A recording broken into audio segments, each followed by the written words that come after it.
नमस्कार, जीजी education point में आपका स्वागत है।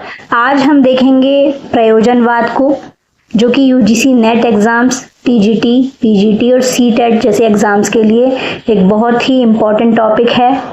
ये एजुकेशन से संबंधित टॉपिक है। इसमें आज हम प्रयोजनवाद के मुख्य सिद्धांत, प्रयोजनवाद की शिक्षण विधियां, शिक्षक की भूमिका, विद्यार्थी की भूमिका आदि के विषय में चर्चा करेंगे। और लास्ट में देखेंगे हम एग्जाम्स में आने वाले बार बार पूछे जाने वाले प्रश्नों को एमसीक्यू के रूप में। तो वीडियो में लास्ट तक बने रहिए। तो शुरू करते हैं प्रयोजनवाद से। प्रयोजनवाद या प्रैग्मेटिज्म, इसे प्रयोगवाद, फलवाद, व्यवहारवाद, उपयोगितावाद आदि नामों से जाना जाता है। देखिए, इसके जो समर्थक थे उसमें चार्ल्स सैंडर्स पियर्स और विलियम जेम्स, शिलर और जॉन डेवी को माना जाता है। चार्ल्स सैंडर्स पियर्स को प्रयोजनवाद का जनक के रूप में जाना जाता है, जबकि विलियम जेम्स को सत्य की उपयोगिता पर बल देने के लिए जाना जाता है। जॉन डेवी शिक्षा में प्रयोजनवाद के प्रमुख समर्थकों में से एक हैं। प्रयोजनवाद उपयोगिता के सिद्धांत पर बल देता है और सामाजिक तथा लोकतांत्रिक दृष्टिकोण में विश्वास रखने वाला सिद्धांत ये माना जाता है, लेकिन निश्चित लक्ष्यों और मूल्यों का ये विरोध करता है। देखिए, विलियम जेम्स ने प्रयोजनवाद को व्यवहारवाद के रूप में प्रस्तुत किया, लेकिन जो चार्ल्स सैंडर्स पियर्स थे उन्होंने अपने प्रयोजनवाद को जेम्स के व्यवहारवाद से या प्रयोजनवाद से भिन्न बताया और इन्होंने प्रयोजनवाद को प्रैग्मेटिक्स का नाम दिया, जिससे कि उसे अलग रूप में पहचाना जा सके। लेकिन बाद में पियर्स के विचारों को ही विलियम जेम्स ने आगे बढ़ाया और उसी ने प्रयोजनवाद को एक संपूर्ण दर्शन का रूप दिया।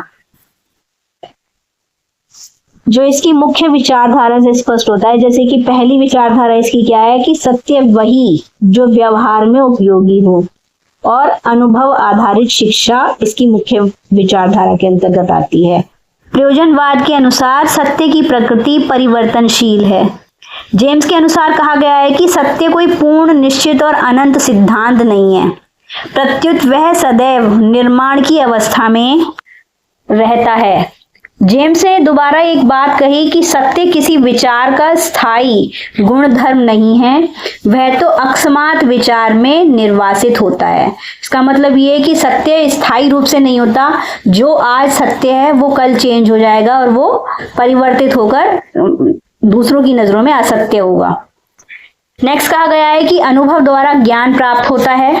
इसके अतिरिक्त करके सीखना, लर्निंग बाय डूइंग मेथड को इसमें वरीयता दी गई। समस्या समाधान पर बल दिया गया। जो उपयोगी है वही सत्य है, ये कहा गया। सामाजिक जीवन पर बल दिया गया। क्रियात्मक और उपयोगी ज्ञान को वरीयता दी गई। किसी सार्वभौमिक सत्ता में विश्वास नहीं करते हैं प्रयोजनवादी, ऐसी उनकी अवमानना है। प्रयोजनवाद में शिक्षा के उद्देश्य समस्या समाधान और सामाजिक दक्षता प्राप्त करना है। इसके अतिरिक्त समस्या समाधान की क्षमता विकसित करना, वैज्ञानिक दृष्टिकोण विकसित करना, सामाजिक दक्षता का विकास तो अभी हमने देख ही लिया था, रचनात्मकता एवं नवाचार को बढ़ावा देना, जीवन उपयोगी शिक्षा प्रदान करना, ऐसे प्रयोजनवादियों के शैक्षिक उद्देश्यों के अंतर्गत आते हैं। इसके अलावा प्रयोजनवाद में शिक्षा के उद्देश्य मूल्यों और आदर्शों का विकास करना भी है, साथ ही सामाजिक कुशलता का विकास करना भी है और रुचियों और प्रवृत्तियों पर बल देना भी प्रयोजनवादियों द्वारा शिक्षा का उद्देश्य माना जाता है। इसके अतिरिक्त प्रयोजनवादियों के अनुसार शिक्षा का उद्देश्य छात्र का विकास करना होना चाहिए। जॉन डेवी महोदय ने सामाजिक कुशलता का विकास करना शिक्षा का उद्देश्य होना माना है। और प्रयोजनवाद में शिक्षक की भूमिका केवल एक मार्गदर्शक की होती है। शिक्षक बालकों का मित्र, पथ प्रदर्शक और सलाहकार की तरह कार्य करता है, सहयोगी होता है, प्रेरक होता है, बच्चों को प्रेरित करता है उनके प्रोजेक्ट्स में या उनकी योजनाओं में प्रेरणा देने के लिए या बच्चों को, बालकों को सहयोग करने के लिए। प्रयोजनवादियों ने मुख्यतः 4 तरह के पाठ्यक्रमों पर बल दिया। पहले उन्होंने बात की एकीकरण के सिद्धांत की। देखिए, रॉस महोदय का कहना था कि बच्चों को केवल एक विषय का ज्ञान देने की अपेक्षा उसे सभी विषयों का ज्ञान एक साथ दिया जाना चाहिए, जिससे कि बच्चों को सभी विषयों की नॉलेज हो। दूसरी बात ये कही गई कि उपयोगिता के सिद्धांत पर बल दिया गया कि जो चीज पढ़ाई जाए वो ऐसी होनी चाहिए कि बालक के लिए आगे भविष्य में भी वो उपयोगी हो। गतिविधि आधारित पाठ्यक्रम होना चाहिए, बालक की रुचि पर और उसकी आवश्यकता पर आधारित होना चाहिए, और पाठ्यक्रम जीवन से संबंधित होना चाहिए। प्रोजेक्टवाद की जो शिक्षण विधियां हैं उनमें learning by doing, project method, problem solving method, activity method, experiment method और डिस्कशन मेथड जो हैं उनको वरीयता दी गई है। प्रयोजनवाद में विद्यार्थियों की भूमिका सक्रिय शिक्षार्थी की तरह होती है, यानी बच्चा हमेशा एक्टिव रहता है, प्रोजेक्ट्स तैयार करने के लिए वो तत्पर रहता है और स्वयं खोजकर सीखने वाला होता है, जिज्ञासु एवं प्राप्त करता होता है या प्रश्न करता होता है और समस्या समाधान करता होता है। प्रयोजनवाद के लिए जॉन डीवी का एक कथन है, इसे याद कर लीजिएगा, ये बहुत इंपॉर्टेंट है। डीवी ने कहा है, education is life itself, it means शिक्षा जीवन की तैयारी नहीं बल्कि स्वयं जीवन है। ये बहुत ही इंपॉर्टेंट डेफिनेशन है, इसे लर्न कर लीजिएगा। प्रयोजनवाद की कुछ मुख्य विशेषताएं भी दी गई हैं, जैसे कि प्रयोजनवाद को व्यावहारिक शिक्षा के रूप में जाना जाता है क्योंकि ये व्यावहारिक शिक्षा पर बल देता है, बालक केंद्रित शिक्षा पर आधारित है, अनुभव पर आधारित है, वैज्ञानिक दृष्टिकोण पर आधारित होता है, लोकतांत्रिक वातावरण इससे डेवलप होता है प्रयोजनवाद से, क्योंकि सभी बच्चे मिलजुल कर जब कार्य करते हैं और एक साथ कार्य करते हैं तो उनमें एकता की भावना या जनतंत्र की भावना डेवलप होती है। वैज्ञानिक दृष्टिकोण पर बल दिया जाता है और सामाजिक उपयोगिता पर भी इसमें बल दिया जाता है। अब शुगर कितनी भी स्वीट हो बट वो बॉडी को तो हार्म करती ही है ना। जिस प्रकार प्रयोजनवाद में इतनी सारी विशेषताएं हैं उसी प्रकार से इसमें कुछ दोष भी हैं, जैसे कि स्थायी मूल्यों की ये उपेक्षा करता है, यानी ये अपने मूल्यों को खुद डेवलप करता है लेकिन जो पहले से मूल्य हैं दिए गए हैं उनकी वो उपेक्षा करता है। सत्य को अत्यधिक परिवर्तनशील मानता है और आध्यात्मिक पक्ष की अनदेखी करता है, यानी अध्यात्म की ओर ये ध्यान नहीं देता है, जैसे कि आदर्शवादियों का मानना अध्यात्म की ओर है। नैतिक मूल्यों की उपेक्षा करता है या नैतिक मूल्यों पर कम बल देता है। तो ये सारे इसके दोष हैं या डिमेरिट्स हैं। आइए एक बार जल्दी से इसका रिवीजन कर लेते हैं। प्रयोजनवाद का इंग्लिश नाम क्या है? प्रैग्मेटिज्म। इसके जनक हैं चार्ल्स सैंडर्स पियर्स और इसकी प्रसिद्ध सिद्धांत क्या है? Learning by doing. और शिक्षा का उद्देश्य समस्या समाधान और सामाजिक कुशलता का विकास करना है। आइए अब देखते हैं कुछ इंपॉर्टेंट एमसीक्यूज को जो कि हमारे एग्जाम में भी काम आएंगे। फर्स्ट है, प्रयोजनवाद के जनक किसे माना जाता है? John Dewey, William James, Charles Sanders Peirce या रूसो? इसका आंसर है प्रयोजनवाद के जनक चार्ल्स सैंडर्स पियर्स को माना जाता है। सत्य वही है जो व्यवहार में सफल हो। यह विचार किस दर्शन का है? आदर्शवाद, प्रकृतिवाद, प्रयोजनवाद, यथार्थवाद? इसका आंसर है प्रयोजनवाद। ये विचार प्रयोजनवाद का है। प्रयोजनवाद का सबसे प्रमुख शिक्षा शास्त्री कौन है? Plato, John Dewey, Pestalozzi, Froebel?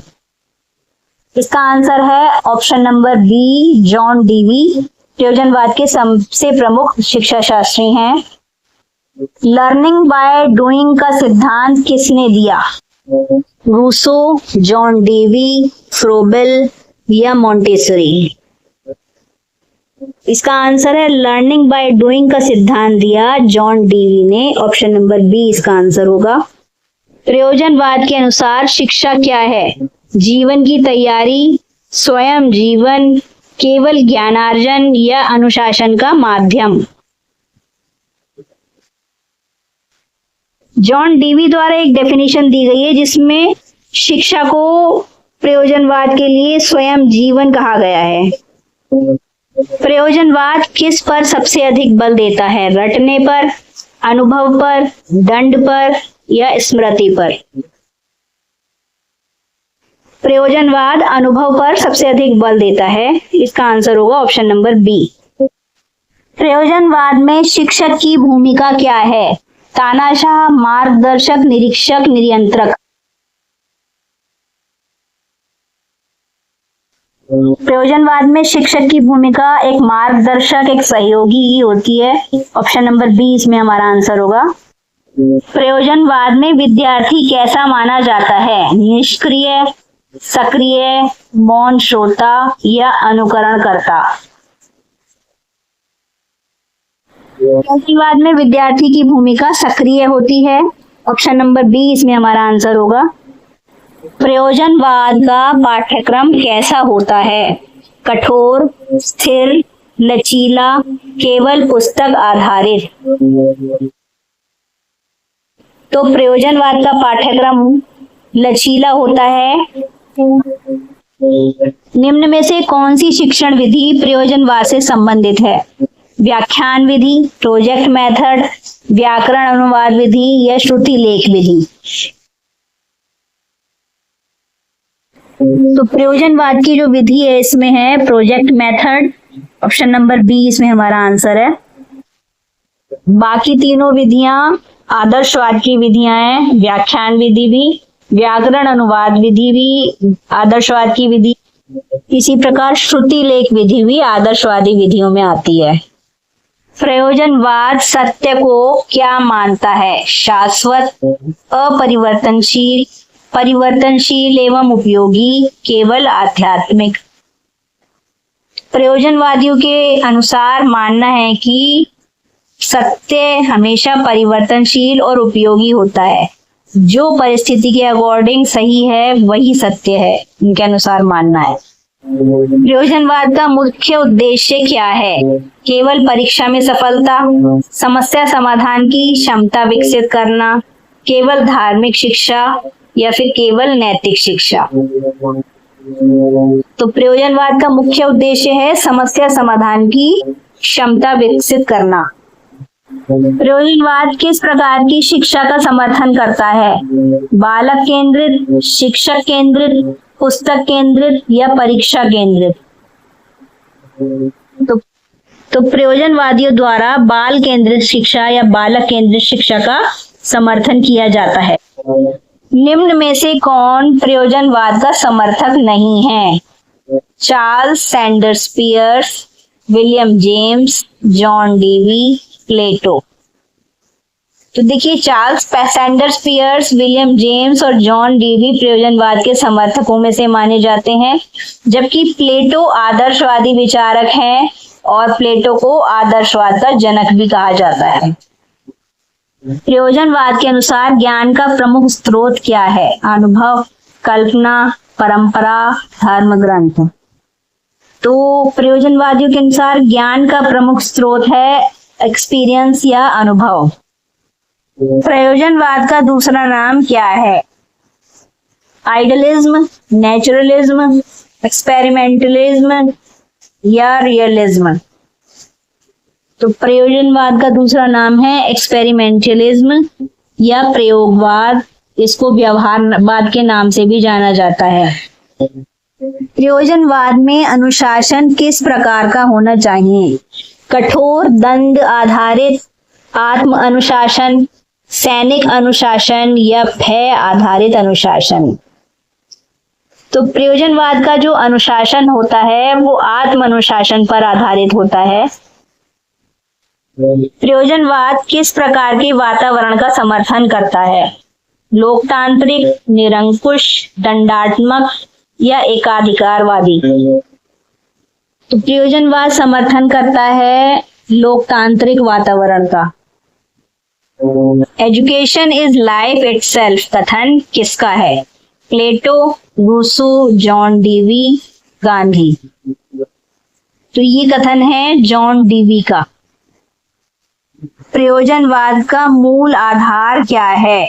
उपयोगिता और अनुभव, आध्यात्मिकता, जन्मजात विचार, केवल तर्क?